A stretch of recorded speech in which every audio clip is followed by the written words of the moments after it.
Welcome to Pindar Poetry. We hope you learned something new. You begin by assembling essentials and measuring tools because accuracy prevents failure. Measure distilled water and oils on a scale. This gives consistent batches. Heat oil and water phases separately to about 70 degrees so they mix evenly. Use an emulsifier when combining. Once mixed, add glycerin for humectant benefits and a preservative to prevent contamination. Make sure jars and utensils are sanitized.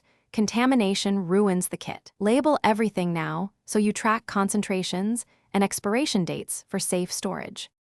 Once your base is stable, focus on texture and active ingredients. Combine water and oil phases slowly while homogenizing to avoid separation. This ensures a smooth cream. Adjust thickness with small percent additions so texture matches intended use. Lighter for gels, richer for creams. Cool the blend to about 40 degrees before adding heat-sensitive actives like vitamin C or botanical extracts. This preserves potency. Make sure to mix thoroughly but gently to avoid aeration. Then transfer to labeled containers for curing.